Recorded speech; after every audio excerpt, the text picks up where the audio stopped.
The number you have reached is not. Ban gaya miki in zaki fita ki sanar da ni ba. Banda abinka me za ka yi da ita, ta tafi can tana yawon kama tasharta. Yau tana can gobe tana can. Ke idan ban miki mugun duka ba shege in game da ke a bariki sannan kuma ki zo ki dinga min irin wannan tambayar. Dan da rade. Tirka tirke rashin gaskiya ta tunzura wa'yansu mutane uku daga gabas sun yi yamma. Ko me hakan yake nufi? Ku biyo mu cikin shirin zahiri ko baɗini. Abin da kake yi ina wanda suke kawo min labarin ka. Kar ka ɗauka cewa ban san abin da kake yi ba. Kar ka fita a gidan nan har zuwa lokacin da zan dawo. Aiwa. Zahiri ko baɗini. Ai Allah ji ka san ta mu ba irin tasu ba ce. Allah ko? Allah. Amma wallahi bara a rayuwarki akwai abin mamaki. Dalla ina ruwanki da rayuwata. Haka nake gani ya fiye mu kin haife ni ne, ke waye san me kike aikatawa. Anya rayuwa ta yi a haka.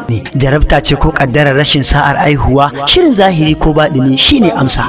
Yarinya ce ni, ba zan ce na san irin ɗacin da uwa take ji. A ranta ba idan abu mara daɗi ya faru da ƴarta. Dan Allah mamaki ya haƙuri. A gefe ɗaya kuma akwai wani attajiri kuma fajiri, ba shi da aikin yi sai safaran miyagun ƙwayoyi da kuma neman mata. Wane ne wannan? Saboda yarinyar nan yadda za a yi muke so mu tashe ta. Shirin zahiri ko baɗini shiri ne na kamfanin Maska Production Nigeria Limited. Ina kai ina yar tasha. Yar tasha? Warai kuwa. Safiya fa. Uwar mu ɗaya uban mu ɗaya da ita. To menene kuma abin tsoro? Ba tsoro nake ba Alhaji. Wallahi abubuwan ne suka ɗan yi yawa ne.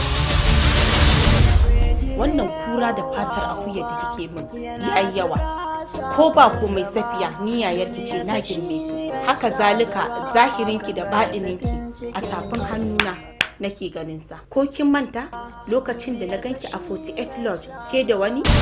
Ba da umarni Malam Sa'adu Maska, zahiri ko baɗini coming soon.